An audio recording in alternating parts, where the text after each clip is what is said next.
Hello साथियों, मेरे इस चैनल पे आप सभी का फिर से स्वागत है। और इस वीडियो में हम मद्य निषेध के लिए कुछ इंपॉर्टेंट और सिलेक्टेड क्वेश्चन करवा रहे हैं। तो आप लोग बस ध्यान से सुनिएगा। ज़्यादातर क्वेश्चन यहाँ से उम्मीद है कि टैकल करेगा, क्योंकि हम पिछला बार बिहार SIPT में हम जब करवाए थे तो वहाँ पे बहुत ज़्यादा क्वेश्चन मेरे सेट से आया था। तो इसमें भी एग्जाम में आएगा, जरूर आएगा। आप लोग बस ध्यान से सुनिएगा और पूरा लेक्चर को मेरा फॉलो कीजिएगा। तो चलिए शुरू करते हैं। आज का मेरा पहला क्वेश्चन है कि मगध की प्रथम राजधानी कौन सी थी। तो देखिए, मगध की पहले जो राजधानी था वो गिरिब्रिज था, इसी को राजगीर भी कहा गया है। तो मगध की प्रथम राजधानी पूछे तो गिरिब्रज या फिर राजगिरी, इसी को कहते हो। अब देखिए, क्वेश्चन एक्स्ट्रा यहाँ से पूछा जा सकता है, बहुत बार पूछा भी गया है कि मगध का संस्थापक किसे माना जाता है। तो मगध के जो संस्थापक है वो बिंबिसार को माना गया है। ठीक है, बिंबिसार जो कि हर्यक वंश के संस्थापक भी हैं। तो ये जो मगध के संस्थापक कौन है, बिंबिसार है। ठीक। और मगध के शुरुआत में राजधानी कहाँ था, गिरिब्रज था, लेकिन शुरुआत में था गिरिब्रज। उसके बाद जो उदायन जो आते हैं, तो उदायन जो है वो गिरिब्रज से राजधानी को पाटलिपुत्र हस्तांतरित कर देते हैं।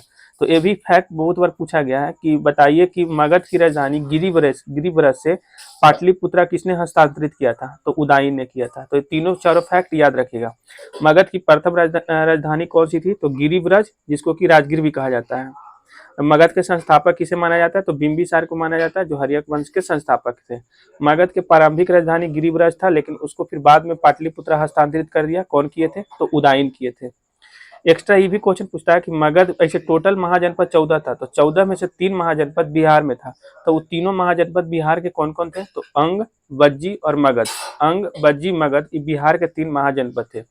एक क्वेश्चन एग्जाम में पूछा था कि वैशाली का नगर बधु किसे कहा जाता है। तो वैशाली का नगर बधु जो है वो आम्रपाली को कहा जाता है। तो ये सभी फैक्ट याद रखिएगा। अगला क्वेश्चन है कि biography of Kunwar Singh and Amar Singh के लेखक कौन है। देखिए, क्वेश्चन ये है कि बायोग्राफी ऑफ कुंवर सिंह और अमर सिंह के लेखक कौन है। ये कुंवर सिंह कौन थे, तो 1857 के जो क्रांति हुआ था उसका नेतृत्व जो है बिहार से किए थे। तो ये है, तो इनका एक बायोग्राफी था, biography of Kunwar Singh and Amar Singh. इसके लेखक कौन थे, तो काली किंकर दत्त थे। काली किंकर दत्त, एक क्वेश्चन एग्जाम में पूछा गया है। ठीक। तो biography of Kunwar Singh and Amar Singh के लेखक कौन है, तो काली किंकर दत्त है। अब एक्स्ट्रा क्वेश्चन जहां से एग्जाम में क्वेश्चन पूछा जाता है, जैसे अर्थशास्त्र के लेखक कौन है, तो चाणक्य। चाणक्य को ही कौटिल्य भी कहा जाता है या विष्णुगुप्त भी कहा जाता है। तो अर्थशास्त्र के लेखक कौन है, तो चाणक्य है, या इसी को कौटिल्य कहा गया है। इंडिका के लेखक कौन है, तो मेगा अस्थनीज है। इंडिका के लेखक कौन है, मेगा अस्थनीज।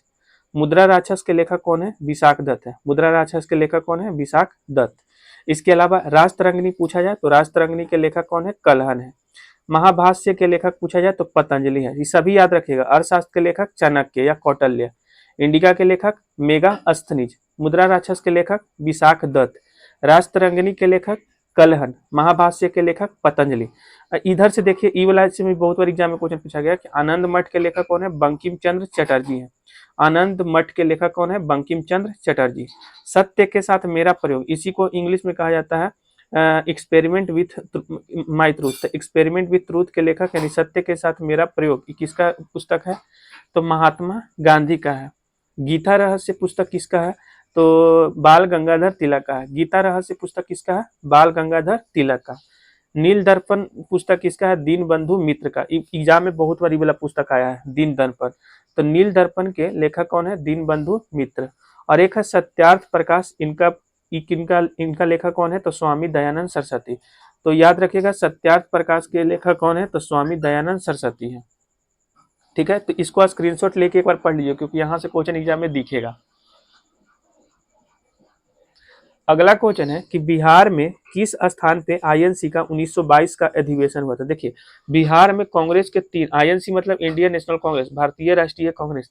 तो भारतीय राष्ट्रीय कांग्रेस के बिहार में 3 अधिवेशन हुआ था।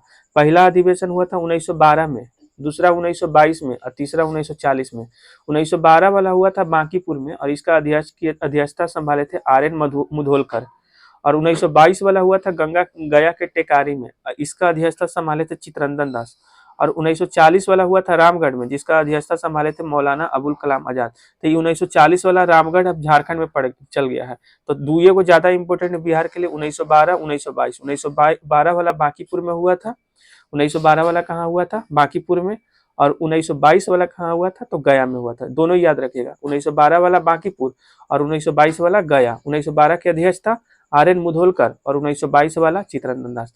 तब बिहार के किस स्थान पे INC का 1922 का अधिवेशन हुआ था? तब गया में हुआ था। अगला क्वेश्चन है कि बिहार में गंगा कहाँ प्रवेश करती है? तो देखिए बिहार में जो गंगा है वो कहाँ प्रवेश करती है? तो बक्सर जिला के चौसा में प्रवेश करती है। क्वेश्चन एग्जाम में पूछा है कि बिहार में गंगा प्रवेश कहाँ करती है? तो बक्सर जिले के चौसा में करती है। अब देखिए बिहार में जो गंगा का कुल लंबाई है वो 445 किलोमीटर, ऐसे टोटल गंगा का लंबाई 2525 किलोमीटर है, लेकिन बिहार में गंगा का लंबाई 445 किलोमीटर। तो ये फैक्ट याद रखिएगा। और बिहार के 12 जिला में जो है गंगा नदी बहती है। बिहार के कितने जिला में? तो 12 जिला में गंगा नदी फ्लो करती है, जिसमें से सबसे ज्यादा पटना में 99 किलोमीटर, और फिर दूसरा स्थान पे आता है बेगूसराय का। तो याद रखिएगा कि बिहार में गंगा नदी कहाँ प्रवेश करती है? तो बक्सर के चौसा में, बक्सर जिला के चौसा में। फिर बिहार में जो गंगा का लंबाई है वो कितना है? 445 किलोमीटर है। कितना है? 445 किलोमीटर। सबसे ज्यादा कहाँ पे फ्लो करता है? तो पटना में। कितना किलोमीटर? 99 किलोमीटर। दूसरा स्थान पे बेगूसराय में। बिहार के कितना जिला में? तो 12 जिला में। यहाँ पे याद रखिएगा कि बिहार का शोक किसे कहा जाता था? कोसी को। ये बहुत बार, पिछला बार ही बिहार पुलिस में क्वेश्चन पूछा गया है कि बिहार का शोक किसे कहा जाता है? तो कोसी नदी को। बिहार एसआई में भी क्वेश्चन पूछा गया था। अब देखिए गंगा नदी में जो है ना वो घाघरा नदी कहाँ जाके मिलती है? तो सारण के रेवीगंज में। ये भी क्वेश्चन पूछा गया है। अब दो गो पूछा जा सकता है, जैसे गंडक नदी कहाँ पे मिलता है? तो पहलेजा घाट पटना में मिलता है। ये जो गंडक नदी है वो बिहार में गंगा नदी में कहाँ जाके मिलती है? तो गंडक नदी में। गंडक नदी कहाँ पे? तो पहलेजा घाट के पास। और बिहार के गंगा में बूढ़ी गंडक कहाँ पे मिलती है जाके? तो खगड़िया में। तीनों याद रखिएगा। गंगा में घाघरा कहाँ पे मिलती है? तो रेवीगंज सारण में। गंडक कहाँ मिलती है? तो पहलेजा घाट। और बूढ़ी गंडक कहाँ मिलती है? तो खगड़िया में मिलती है। तीनों याद रखिएगा। चलिए नेक्स्ट पेज की तरफ चलते हैं।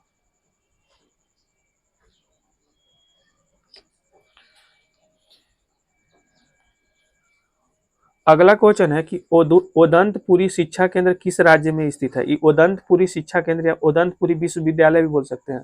तो ये ओदंतपुरी शिक्षा केंद्र जो है वो बिहार में ही स्थित है। इसका स्थापना जो है पाल वंश के संस्थापक गोपाल किए थे। ओदंतपुरी के संस्थापक कौन थे? तो पाल वंश के संस्थापक गोपाल। और ये है कहाँ पे? बिहार के बिहार शरीफ में है। तो उदंतपुरी शिक्षा केंद्र कहाँ पे है? बिहार शरीफ में। तो इसका तो हो गया। अब क्वेश्चन नालंदा से भी पूछता है, विक्रमशिला यूनिवर्सिटी से भी पूछता है। तो नालंदा यूनिवर्सिटी का स्थापना किए थे कुमार गुप्त, जो कि गुप्त वंश के संस्थापक थे। नालंदा के संस्थापक कौन थे? तो कुमार गुप्त, जो कि क्या थे? गुप्त वंश के संस्थापक है। और कभी कभी पूछ देता है कि नालंदा विश्वविद्यालय को नष्ट कौन किए थे? तो बख्तियार खिलजी किए थे। तो ये दोनों याद रखिएगा। नालंदा के संस्थापक थे कुमार गुप्त और इसको बर्बाद किए थे बख्तियार खिलजी। इसके अलावा विक्रमशिला यूनिवर्सिटी पूछे तो विक्रमशिला यूनिवर्सिटी का स्थापना किए थे धर्मपाल। और पाल वंश के एक तरीका से शासक कह सकते हैं। पाल वंश के एक शासक थे धर्मपाल। इन्होंने ही विक्रमशिला यूनिवर्सिटी का स्थापना किए थे। और ओदंतपुरी का गोपाल और विक्रमशिला का धर्मपाल, दोनों याद रखिएगा। और नालंदा का कुमार गुप्त। ठीक, ये विक्रमशिला है कहाँ पे? तो भागलपुर में है। तीनों याद हो गया। बताइए ओदंतपुरी कहाँ पे है? बिहार शरीफ में। विक्रमशिला कहाँ पे है? भागलपुर। और नालंदा यूनिवर्सिटी कहाँ है? तो नालंदा में। ओदंतपुरी के संस्थापक गोपाल और विक्रमशिला के धर्मपाल और नालंदा के कुमार गुप्त। इसके अलावा पूछा जा सकता है कि पटना यूनिवर्सिटी का स्थापना कब हुआ था? तो 1917 में। बहुत बार एग्जाम में आया क्वेश्चन। पटना साइंस कॉलेज का स्थापना कब हुआ था? तो 1927 में हुआ था। तो ये दोनों याद रखेगा। पटना यूनिवर्सिटी तो जरूर याद रखेगा। पटना विश्वविद्यालय का स्थापना कब हुआ था? तो 1917 में हुआ था। अगला है कैमूर पठार किसके लिए प्रसिद्ध है? तो ये कैमूर के जो पठार है वो चूना पत्थर के लिए प्रसिद्ध है। कैमूर के पठार किसके लिए प्रसिद्ध है? चूना पत्थर के लिए।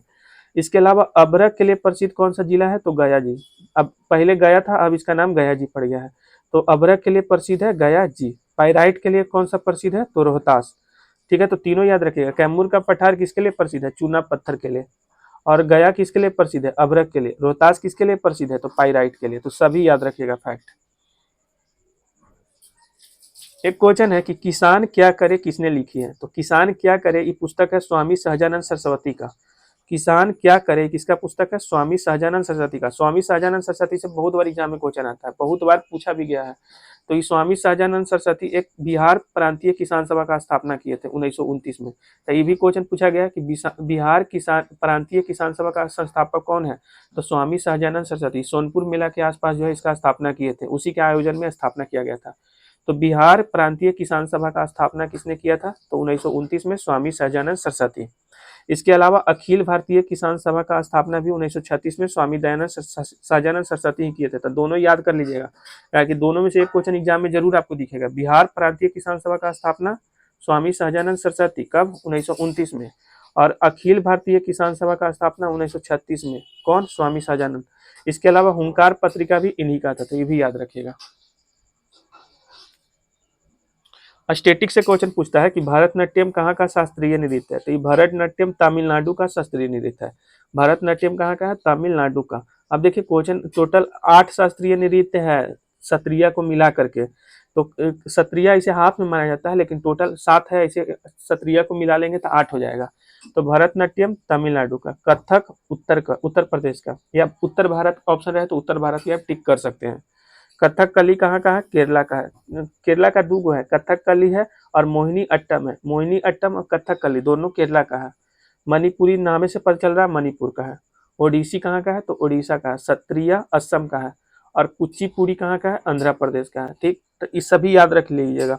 भरतनाट्यम तमिलनाडु का, कथक उत्तर प्रदेश का, कथकली केरला का, मणिपुरी मणिपुर का, मोहिनी अट्टम केरला का, ओडिसी ओडिशा का, सत्रिया असम का, कुचिपुड़ी आंध्र प्रदेश का।